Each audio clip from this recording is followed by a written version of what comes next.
I think a materialist approach to things is very, very consistent with my experience in Christian social justice. I feel like the deeper I get into anarchist practice, the deeper my faith is getting at the same time. I would hope that, securing means of life for all would be something all people of faith would say, oh yes, that's at the basis of what we believe. Those who are most marginalized know the most about the true, the good, and the beautiful. To me, it's less that I think building class solidarity is a bad thing, as much as it seems like if you don't attend to things like anti-Black racism, that's always going to get in the way of building class solidarity, actually. And when you go back, you find that a lot of revolutionary grassroots participatory movements, the precursors to what you could call the barrio assemblies and these grassroots neighborhood organizations, a lot of these were sponsored by the church.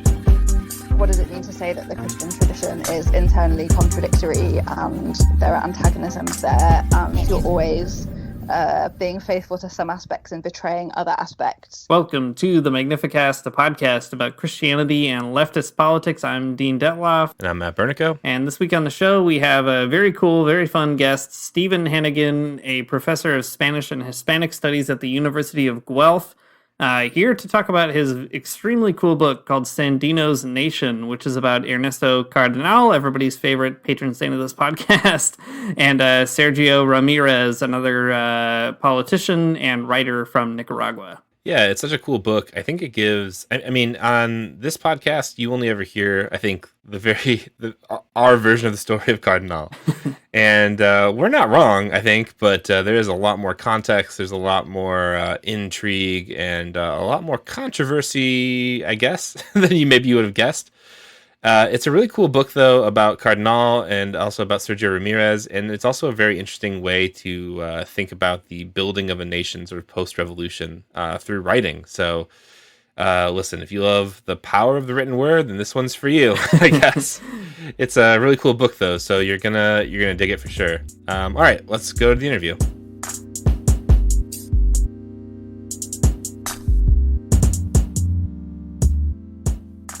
Thanks for coming on the show, Stephen. Whenever we have a guest, we ask them to do a bit of an elevator pitch for their project. It can be a long elevator ride or a short one, depending. But the book is quite long, so we'll see.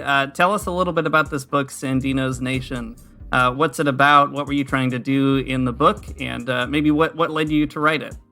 What I was trying to do changed over the years, many years that I was writing the book. It's a very long book, as the two of you know, and it threatened to be even longer because I started out bizarrely trying to compare writers who had participated in revolutionary movements in Nicaragua, Angola, and Mozambique. And at some point in the early 2000s, I spent a year or two just writing. And I got to about, hundreds of pages. And I thought, this is ridiculous. Nobody's going to publish this. And I went off and did other things for a few years. And then I actually came back to it and I began to,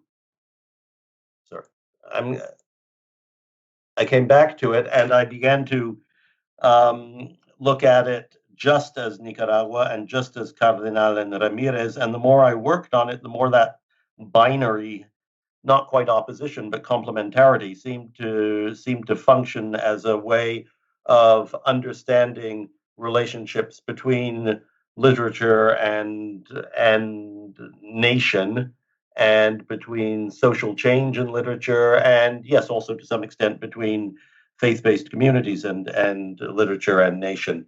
So the book ended up being a comparison of the careers of Sergio Ramirez, who is a novelist and essayist and short story writer who was vice president of Nicaragua in the 1980s, and Ernesto Cardenal, who, as you guys are very well aware, was a Catholic priest and also a poet who was the Minister of Culture in Nicaragua in the 1980s. And these two became, I found as I went on, an interesting way of focusing where the Nicaraguan revolution, the Sandinista revolution of the 1979, came from, because it allowed me to see that they represented two of the essential forces of the middle and upper classes in Nicaragua, in that Cardenal was from an old conservative family, predominantly of white or European descent, in Granada, which was the 19th century home of conservatism in Nicaragua, and that he was from a strongly Catholic background and indeed became a priest, while Ramirez represented in a certain way the other side of the coin. He was from a more modest background. I guess you'd say a striving rural lower middle class that sort of became rural upper middle class, but very definitely mestizo. That is mixed race with quite a lot of both indigenous and African ancestry, and also that he was unusually for his generation, although less unusually today in Central America, was brought up as an evangelical Protestant, and that also he was a prose writer while Cardenal was a poet. So, and this, among other things, it allowed me to think a little bit differently about the respective roles of liberals and conservatives in the Nicaraguan Revolution, and to see them as two of the essential forces behind the revolution, and to conceive the revolution in that way rather than conceiving it in terms of sort of the way it was depicted by the media in the 80s and 90s as sort of who was pro Moscow and who was more moderate, and that kind of stuff actually fades away when you look at it with real perspective, I think, and it becomes more important to see who came from a conservative background in Granada and who came from a liberal background in Leon. And so Cardenal's role in all that is very important, and between the two of them, I realized I had a book. Of course, as I kept writing, the darn thing kept getting longer and longer, and I was terrified with some of my chapters sprawled out to sort of 100 pages in manuscript that I didn't even dare tell my editor. And when I told him I had the manuscript finished, he said, "All right, make 2 photocopies and send it to me." And I think the final manuscript was about 1,000 pages. So I had 2 copies of 1,000 pages. I had to put them in a box, and I sent them off to the editor. And I got an email back a few days later saying, "The eagle has landed." That's great. Yeah, I love that. Well, it is a really cool book. It is a big one too, which is good. It just makes it better. The longer the book, the better. That's my life motto. It's not really, but in this case, it's definitely true. Your book is so cool. It touches on a lot of the themes that we end up talking about on this podcast a lot. And I want to talk about Ramirez specifically, but maybe in a little bit. Maybe we can start off with talking about Ernesto Cardenal. He's definitely one of our favorite, historical characters on this podcast. I think we talk about him, well, not every episode, but pretty often. So how would you, as someone who's really studied him and know maybe the more of the ins and outs of his life, how would you introduce him? Who is Cardenal? How did you get interested in his life and work? What does he mean for Nicaragua? I think most people became aware of Cardenal. I mean, most people depends on who you consider as most people, but I think his international image obviously was amplified by the Nicaraguan Revolution, and during the 1980s, he incarnated the ideal of the progressive revolutionary priest. The fact that he was also a poet and at times a somewhat mystical poet certainly helped. I got interested in his life and work. I'm not quite sure when I started reading him. It must have been in my late teens when I was beginning to read in Spanish. And of course, he was not difficult to read, so that helped. And then as an undergraduate, I made, I guess what in my generation was a ritual, which was a trip to Nicaragua in the early 1980s to see the revolution. And so I bought an anthology of his poetry in Managua in an edition of the old Ediciones Nueva Nicaragua, which was the publishing company set up after the revolution. And I read all of that over and over again. And so that was one of the ways in which I came to know his work. I actually was guilty of a slightly mad attempt to get him to be our graduation speaker when I graduated as an undergraduate. And he was considering coming, and then at the last moment got diverted to some other international forum, and the Nicaraguan government offered us a priest named Edgardo Perales, who was another liberation theology priest who was in the government as a diplomat. And then he was blocked from entering the country. And so we ended up without a graduation speaker, which made me very unpopular with various of my classmates. But so that was also an involvement, I suppose, I had with Cardenal at an early age. So I'd been reading him for a long, long time. And I suppose when I realized my planned book comparing the three countries wasn't going to work out, I came back to Cardenal with greater fervor in middle age and tried to work out all that he was saying. And I suppose I was also trying to work out or reconcile with some of my my youthful experiences doing activism against U.S. intervention in Central America, doing activism by going to Nicaragua and that sort of thing, and sort of writing articles on it for student papers and that kind of stuff. That's so wild to hear your story about trying to get Cardinal to come speak at the graduation. I love that. That's so great. And the fact that you ended up without a speaker, what a lovely anecdote. So thanks for that. Well, there are a lot of influences on Cardinal's politics and poetry, and we could probably spend the whole hour talking about them. But I'll ask you to pare them down a little bit. You parse them out in the book quite well. What are some of those influences? Maybe we could start with kind of the literary and poetry side, and then we could talk about the political side afterwards. Yeah. So Cardenal came out of an environment where writing poetry was a natural thing to do. And I think this is true of people who are good at a lot of times, of people who are good at a particular activity. You often find they come out of an environment where that activity is just part of the woodwork, as it were. Here in Canada, we produce good hockey players because, at least until a generation ago, everybody played hockey, right? And in the same way, in Nicaragua, everybody wrote poetry, everybody who was literate. There are certain reasons for this that would take a long time to explain, but it has to do with the novel not developing in the 19th century as it did in many other countries. So Cardenal grew up in an environment where two of his closest relatives were among the country's most famous poets. So that also was and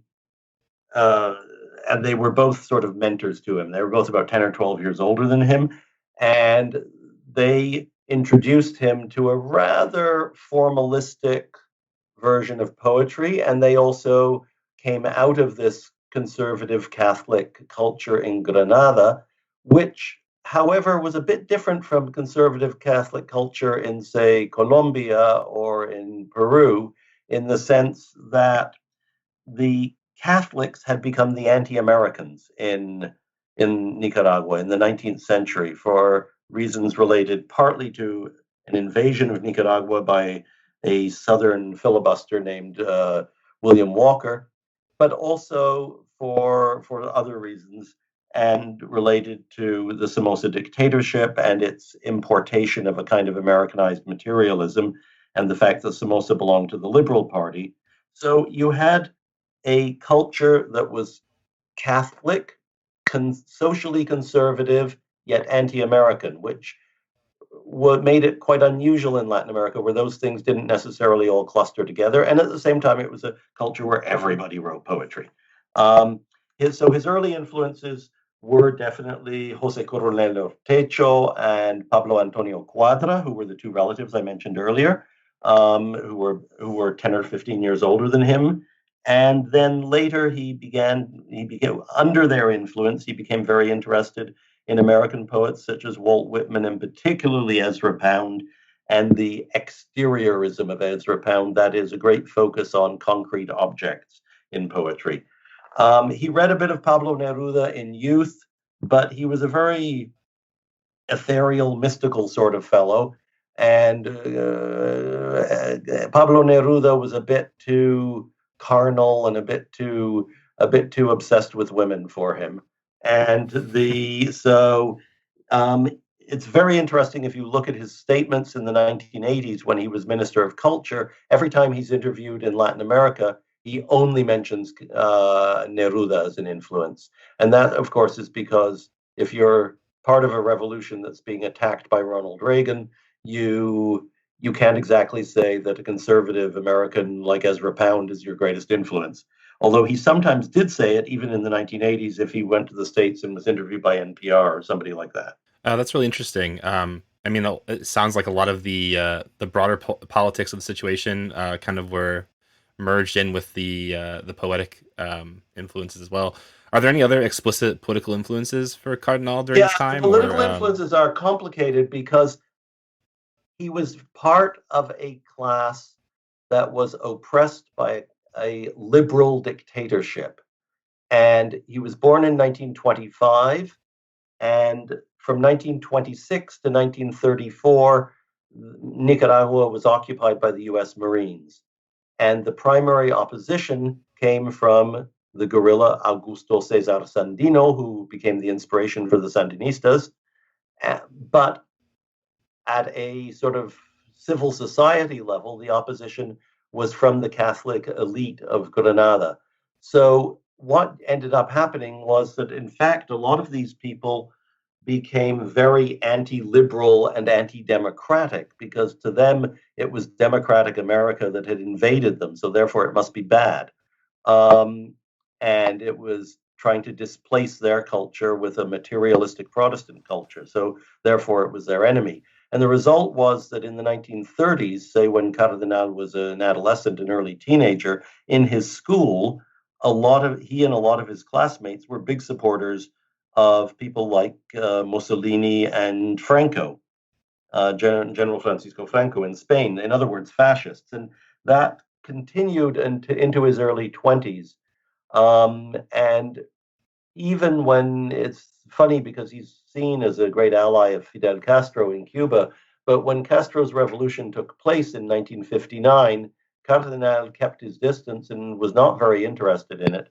And it was only after 1968 when the Catholic Church expressed an openness to a preferential option for the poor that he actually began to shift a bit.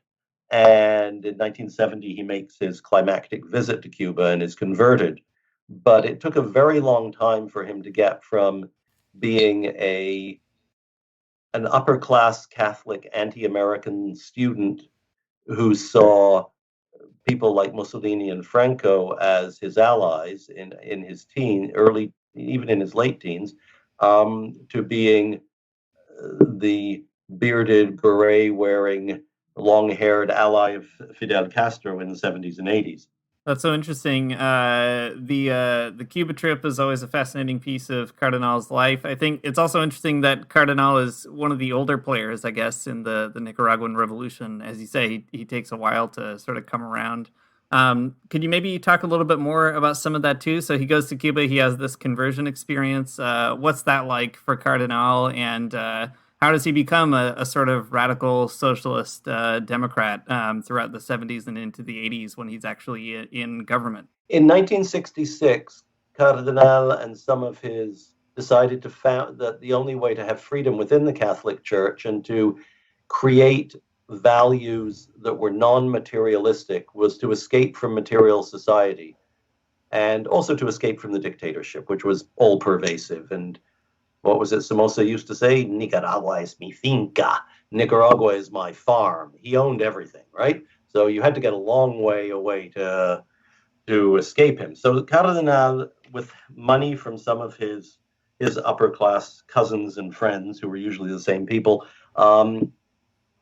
established a retreat, what we would now call, I suppose, a Christian-based community on the Solantinami archipelago.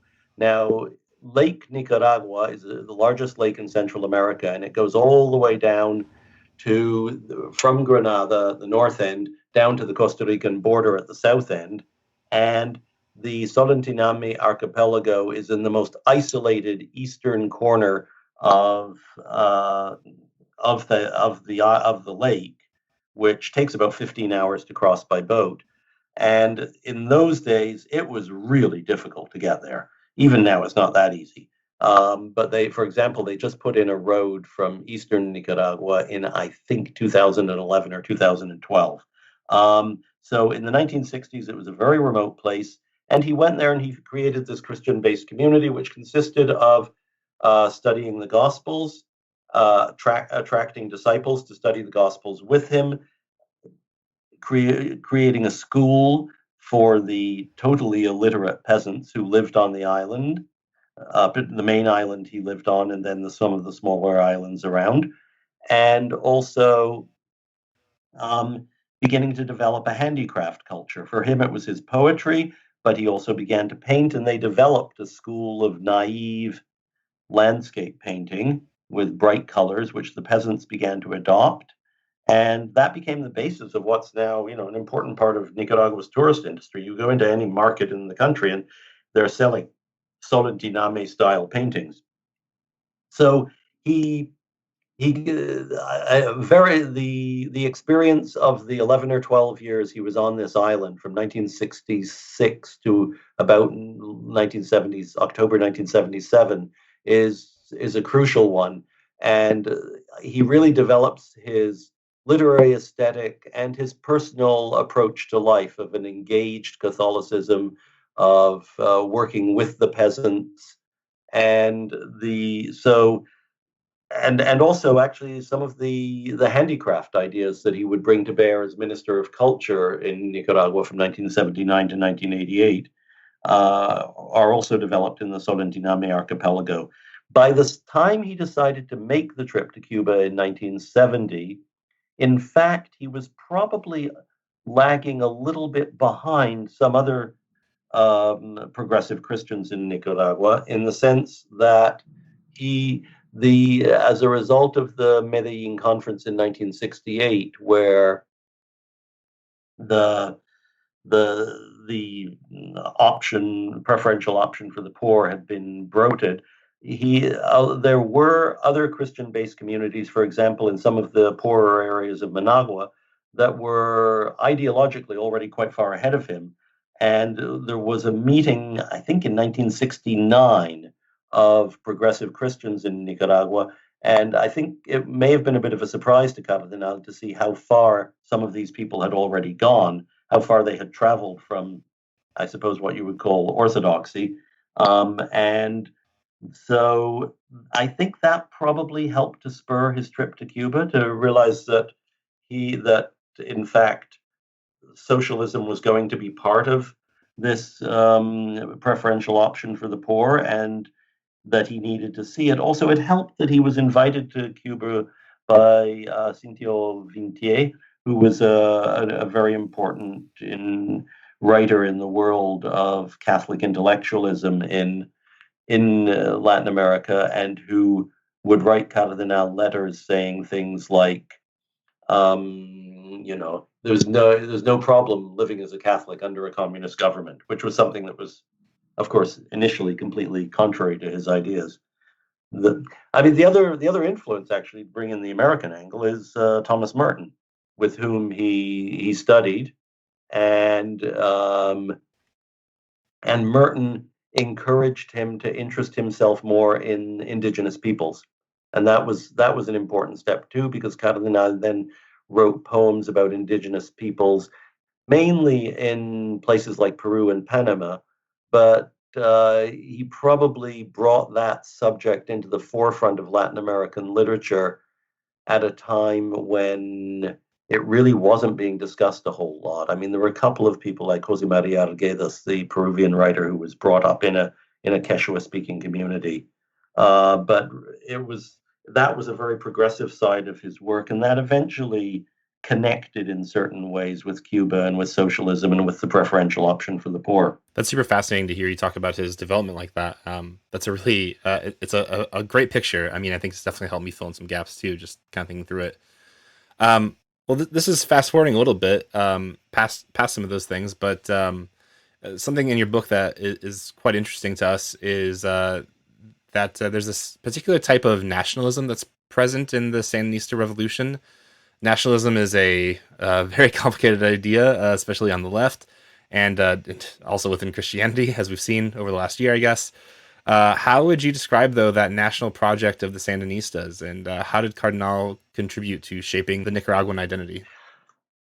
Sandinismo started out as the creation of Augusto Cesar Sandino, who was a guerrilla fighter who decided when the Marines occupied Nicaragua in 1926 that he wasn't going to turn in his arms. And he went up into the mountains with 50 men, and they tried to arrest him, and it didn't work. And so they sent more Marines, and they sent more Marines, and they ended up fighting an 8-year guerrilla war against him, and eventually sort of being drawn to a stalemate. Sandino's ideology was less radical than that of the Sandinistas who took power in 1979 as a result of overthrowing the Somoza dictatorship. But his ideology was more middle class, but it was, and this is, I think, a really important point, it was strongly influenced by the Mexican Revolution of 1910 to 1920, which produced a kind of cultural flowering on the left in the 1920s in Mexico. And we think of things like the mural painting of Diego Rivera as one part of that. Sandino, at one point in the late 1920s, I think it was 28 or 29, actually snuck out of the mountains of Nicaragua and made his way to Mexico, where he spent almost a year giving talks and engaging in fundraising activities. And he came back very strongly influenced by the Mexican Revolution. So that became part of the heritage. Now, that heritage was then quite obscured because the Marines withdrew. They put Somoza in power effectively in 1934, although not officially till 1937. And Somoza immediately lured Sandino to Managua to sign a peace accord and then assassinated him. And that seemed to be the end of Sandinismo. However, some of the guerrillas survived. There was one indigenous guerrilla who kept fighting for another 4 or 5 years until they killed him. And some of the guerrillas passed their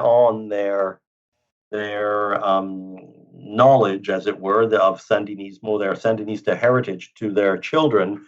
And so you get people like Tomás Borge, who became the Minister of the Interior in Sandinista Nicaragua, who was the son of one of Sandino's fighters. And these people met up with a man named Carlos Fonseca Amador, who was the illegitimate son of a wealthy industrialist. And Fonseca Amador realized that it was important that Sandinismo was an important part of Nicaragua's heritage and that it had been wiped out of the national memory by the Somoza dictatorship, which was, as I said, placed in power by the US Marines in 1934. And the Somoza family ruled Nicaragua as a kind of private fiefdom until they were overthrown by the Sandinistas in July 1979. Fonseca dispatched people some of his followers to libraries in Mexico and Cuba and Costa Rica to try and revive the history of Sandinismo and find out more, find documents, find letters, find anything that could indicate, teach them about Sandinismo. But in doing so, he did get a lot of help from Cuba, and he fused Sandino's Sandinismo with a kind of more Marxist version of it. So it became a sort of Marxist nationalism, very, very based on martyr worship. And I tend to think this is almost an indigenous trait that was unconsciously carried on by the Sandinistas.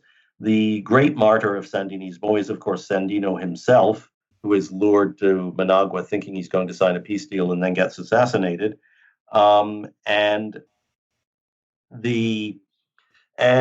so there is this worship of the ancestors or worship of the martyrs, and that was then carried over in the 1960s when the Sandinistas were a very small, very beleaguered, not very effective guerrilla force fighting against the Somoza dictatorship.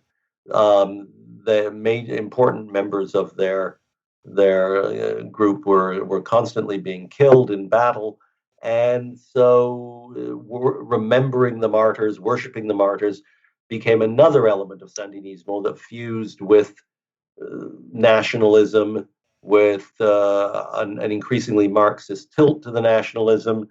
And then Cardenal's contribution to that was to give it a sort of a religion. And it couldn't obviously be the conservative Catholicism of the upper class in Managua, who, whether they were pro or anti Somoza, weren't going to stir up too much trouble.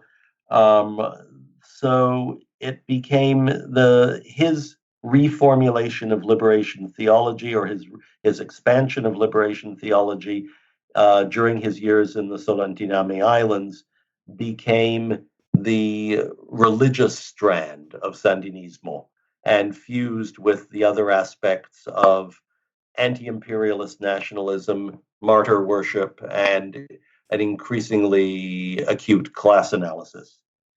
So I think that's sort of what I would say about his contribution to Nicaraguan national identity through the creation of the forging of the doctrine of 1970s to early 1990s Sandinismo. Yeah, that's really helpful. Again, piecing together lots of different actors and influences in Nicaragua and the revolution. Kind of continuing on Cardenal's role in giving the revolution a certain flavor or flair. He becomes Minister of Culture, as you mentioned. He organized all kinds of workshops and literacy campaigns and activities to try to get more Nicaraguans involved in the cultural movement of socialist Nicaragua. So how might we talk about Cardenal's vision of art and culture, and how does that relate to other socialist literary or cultural forms like, socialist realism or other kinds of forms of art under socialist governments? What's Cardenal's vision for people kind of, self-determining a cultural identity under socialism in Nicaragua? He was, as Minister of Culture, Cardenal was a proponent of culture for the masses. And that meant that he wanted the culture budget to go into helping people who were not already literate to learn to use their literacy, which in many cases was a newfound literacy, because one of the undeniable achievements of the Sandinista revolution is possibly the most successful literacy campaign in history, where they reduced the illiteracy rate from about 50 to 60% to about 13 to 15% in a couple of years. And once those people had become literate, most of them poor peasants in rural areas, they were encouraged to express themselves. Now, this is a little bit against socialist realism because it's not democratic centralism. It's not telling them what to think necessarily, although there were clearly sanctioned topics for these poetry workshops. It could be about, and in the early days, there were about 80 poetry workshops across the country. There were poetry workshops for peasants, there were poetry workshops for truck drivers, there were poetry workshops for policemen, and there were a lot of them where people were encouraged to use sort of the rules of Ezra Pound. I mean, that was what Cardenal always said, that he was teaching them to use the rules of Ezra Pound, but in a simplified form. And some people didn't like that in a simplified form, and they felt it was condescending. But other people said, well, you can't go from illiteracy to Ezra Pound in 3 months. So it's better to start them with a bit of concrete exteriorist poetry. And so people were encouraged to write things about, the fields they were working in, or how beautiful their compañera looked in her military uniform, or things like that. But in a simple, clear, direct language.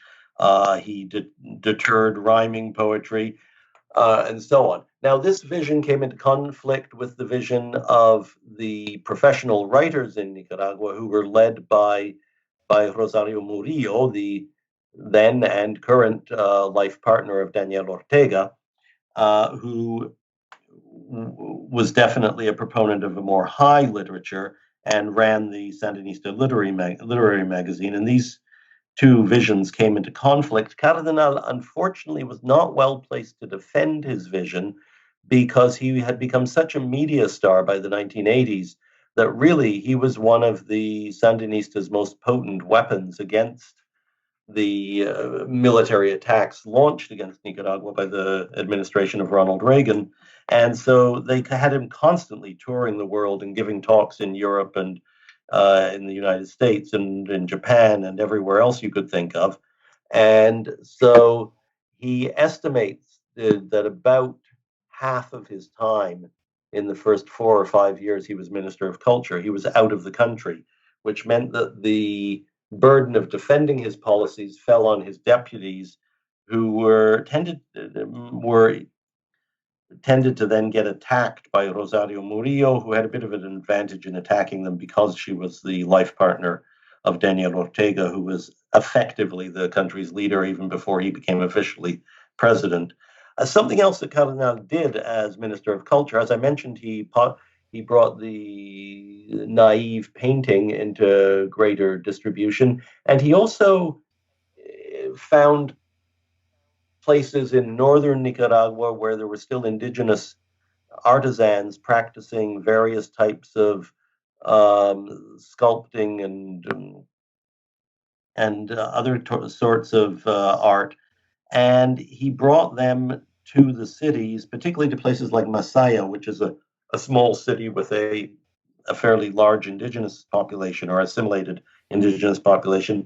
And in that way, he tried to stimulate a revival of traditional indigenous art forms that had been lost. And he was somewhat successful in that. The poetry workshops were under huge budgetary strain, and by the mid-1980s, they dropped from about 80 of them to about 30 of them. And during what's called the Compactación in 1988, when the budget went under a huge crunch just because of the pressure of fighting the war against Contras, the Ministry of Culture was abolished, and then he just went back to Solantinami and wrote. But certainly that was that creation of, Salman Rushdie was very critical of his vision of Cardenal's vision of culture and claimed it was Stalinist. I think that this does not take into account sufficiently either the conditions in Nicaragua, which were not overall Stalinist by any means, or the conditions of a newly literate population that was just beginning to express itself. And so I think that it is socialist realism in a certain sense, but it was only, he knew he was doing it for the masses, and that there were other people like Sergio Ramirez and Gioconda Belli and many of the poets who were writing literature for people who had gotten a little further in their reading and were ready for something a bit more sophisticated. So it wasn't, he did it knowing that it was not going to be the only game in town, and I think that needs to be taken into consideration. Yeah, that's a really good point. That's very interesting. Well, let's talk about the other side of the coin a little bit here. We've been very Cardinal heavy, but we should talk a bit about Sergio Ramirez as well, who, as you note in your book, represents more of the left wing politically rather than the theological side of the FSLN. So what does Ramirez tell us about the Sandinista experiment, and how do he and Cardenal relate as people who, as you put it in your work, were writing Nicaragua? Yeah, Ramirez definitely tries to capture the national history, and part of his intention is to write the history that has not been written. Nicaragua, as I said, was the land of poets, and it was the land of poets partly because prose fiction just never took root, because and the usual explanation for that is that it had it never developed a middle class, even by Central American standards. It had a large aristocratic landowning elite, and it had a much larger landless, oppressed peasant class. But even countries like Guatemala or Costa Rica or El Salvador had more of a middle class, and the middle class produced narratives of middle-class life, which tend to take the form of the novel or the short story. So Ramirez, when he publishes his first novel in 1971, it is probably the second published novel ever by a Nicaraguan, which is an incredible thing to think of. It's a very so he's really starting from scratch, and he's trying to write the country into existence. He undergoes an interesting transformation. He starts out as his father was a Somocista mayor. He was the mayor of a small town, and he was a supporter of Somoza. You could only be a mayor if Somoza supported you. But then he went to university in León, which was the traditional place for a liberal to go to university, and he was influenced by his professor, who was trying to obtain intellectual autonomy for the university and actually allow it to have intellectual freedom rather than just teaching what the government wanted to be taught, and to turn out real professionals. And so that was one influence. Another influence was a riot he got caught in as a student, in which the Somocista National Guard opened fire and killed 4 of his classmates, and that radicalized him a lot. And when he got married right after graduating from university, he actually got a job in Costa Rica running a university press for all of Central America from Costa Rica. And this allowed him to travel all over Central America and develop quite a lot of perspective. But he became a great believer in Central American identity from the beginning, even though he became a believer in, he was very, very concerned with writing Nicaragua into existence, writing the novelistic tradition of which the country had been deprived by the historical amnesia of the Somoza dictatorship. It has to be said that also, one thing, Ramirez is often identified as a social democrat, which was a label that Cardenal always rejected. He always, if people would refer to him as a social democrat, he would always say, "I'm not a social democrat, I'm a socialist." Ramirez did not say that, and I think part of the reason for that is that he moved to Costa Rica at the age of 22 and lived there until he was about 37, when the Sandinista revolution took place and he was able to come back.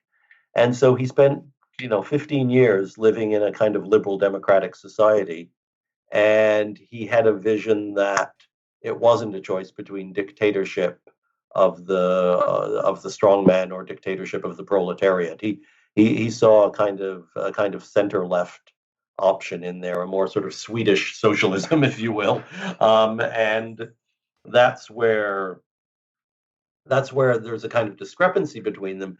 And they don't have that much contact early on, but in later years, particularly after 1990, when the Sandinistas are defeated, they end up living almost next door to each other and become great friends and allies. Yeah, that excuse me.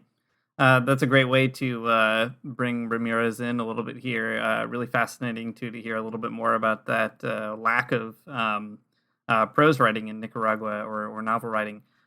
Just to turn us back to Cardenal at the end here.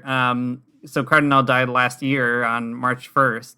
And in his latter years, he became critical of the current iteration of the Sandinista movement, or one part of it at least, and of Daniel Ortega in particular. So your book ends in 2012, but you have this really interesting suggestion that Cardenal moves his vision of utopia outside the nation of Nicaragua as his work develops. It takes on a bigger kind of scale.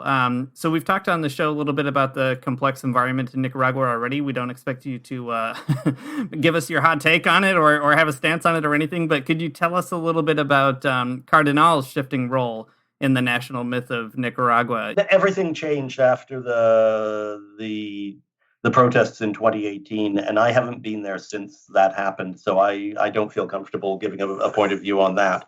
But what I would say is that I think Cardenal was starting to move to a sort of cosmic vision of nationalism, even in the late 1980s, when he went back to Solantinami after the Ministry of Culture was dissolved, and he finally finished his magnum opus, the Cosmic Canticle, this 600-page poem that starts with the formation of life in the cosmos, and it sort of goes from the Big Bang to the Big Bang, I guess. And there you see him adulterating old discourses, to put it in a rather academic way. He takes the revolutionary nationalism is in there, sure, but so is liberation theology, and so increasingly are the discourses of physics, astrophysics, and so on. So his incorporation of science into a Christian discourse is an achievement and a challenge that I think maybe still hasn't been completely assessed at its full worth. And because of that, his vision was already enlarged. Well, after 1990, he's very disillusioned with the end of the revolution. In 1994, by this time, the Sandinistas are out of power, having been defeated in the 1990 elections.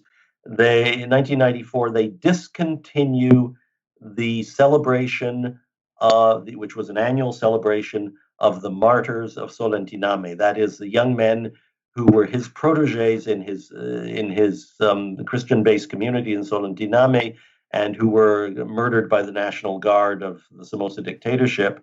And every year, those young men's lives had been celebrated in October. And in 1994, Daniel Ortega pulled the plug on the celebrations. And at that point, Cardenal left the Sandinista front. And he's the first major figure to do so. He did it long before other intellectuals like Ramirez or Gioconda Belli or Jaime Wheelock left. So so he's already drifting apart then, and then he begins to write his memoirs and reconsider his whole life, and his memoirs are huge, 3 enormous volumes. And when Daniel Ortega is reelected in 2006, he's not very enthusiastic. He told an interviewer, the problem with Nicaragua is we have a good right and a bad right, and we have a good left and a bad left. And we know that in this election, either the bad right or the bad left is going to win.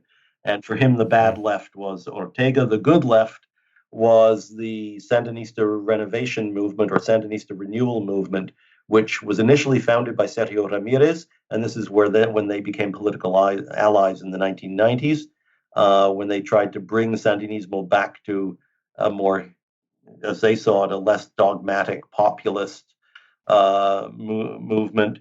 And that was represented by a man named Herti Luites, who I think would have beaten Daniel Ortega in the 2006 election.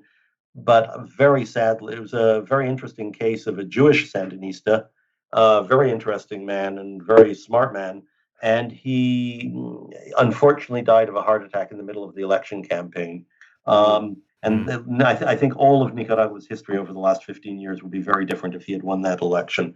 But yeah, so after 2006, Cardenal becomes a pain in the neck to Ortega, and he's constantly being harassed with lawsuits and accused of defaming people and that kind of stuff.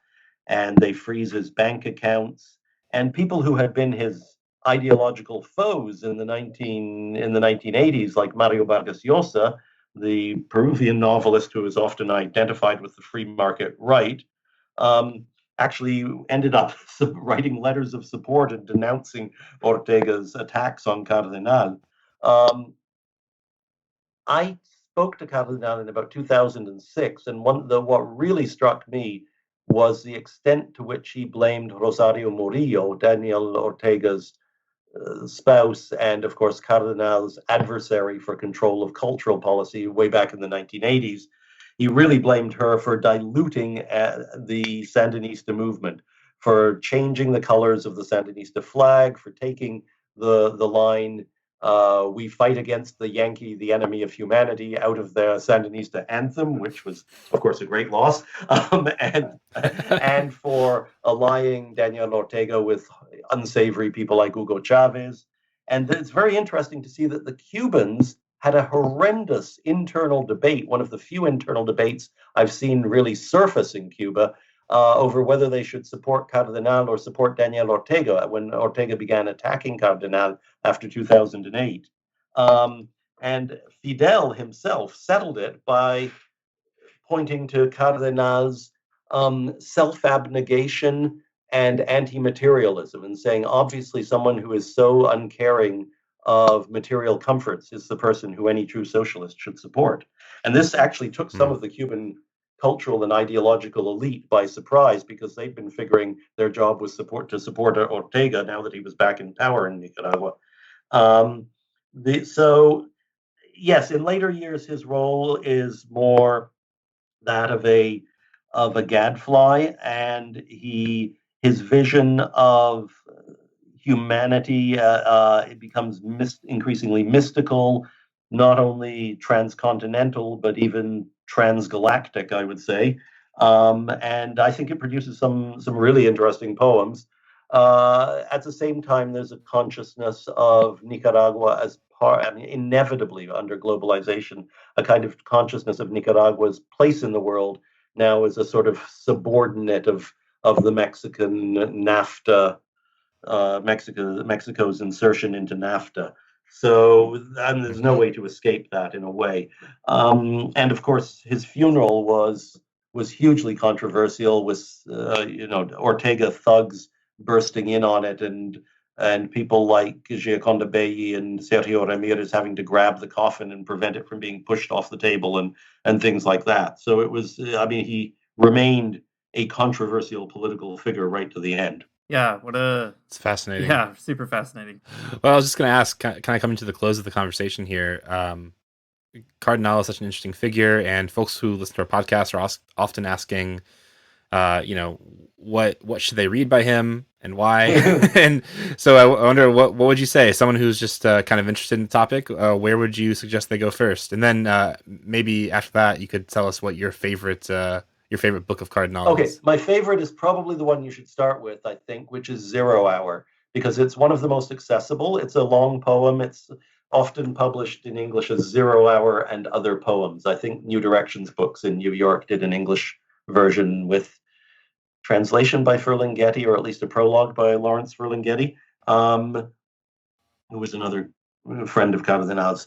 The reason you should read 0 Hour is it's a very dramatic poem, and it's about the central event in 20th century Nicaraguan history and the Sandinista analysis of it, which is the assassination of Sandino, which puts the seal on the dictatorship. So that's where probably one of his most accessible longer poems. It's tricky because a lot of the stuff I like best has not been translated, or has not been translated in the form in which it was published in Spanish.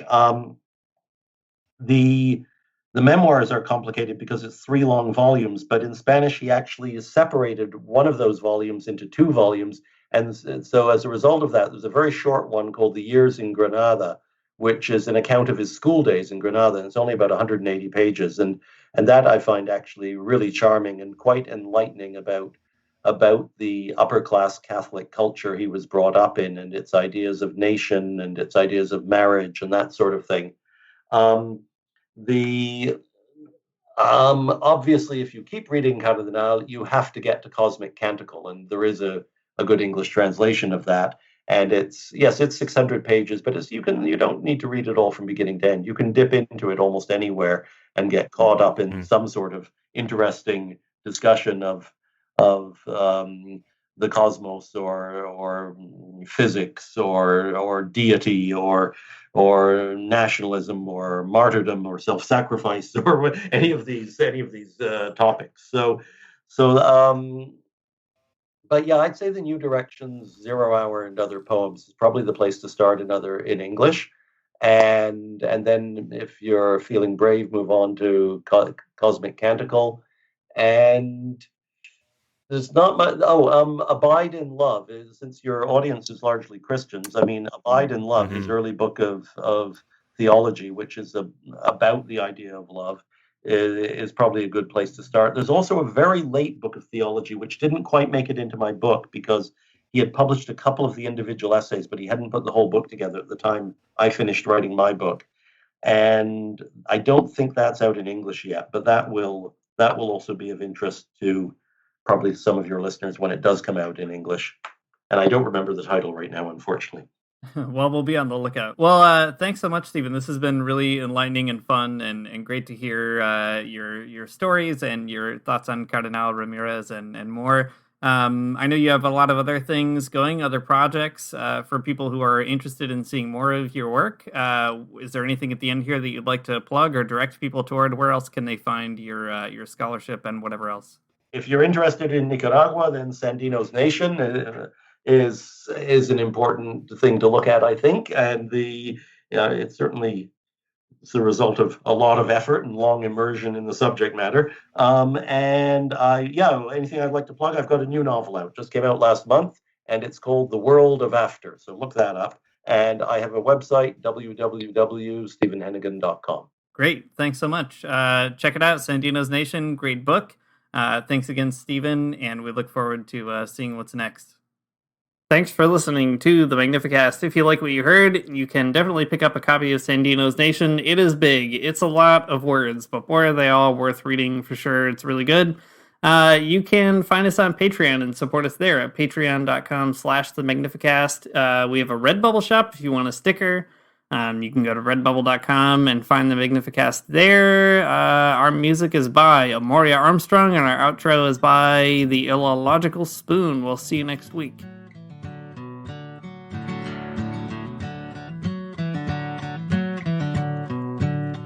I don't wanna get up for church in the morning, souls alive.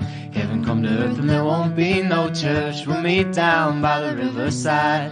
There we'll swim with all creation. Never get tired, never bored. Don't worry, someday there'll be no dam between us and our Lord.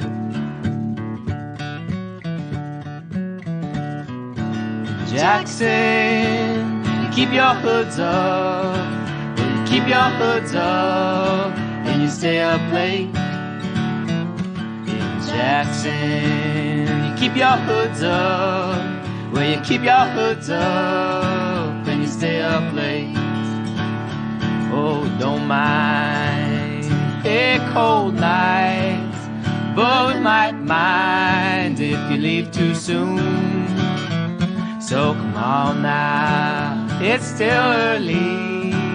At least I would else.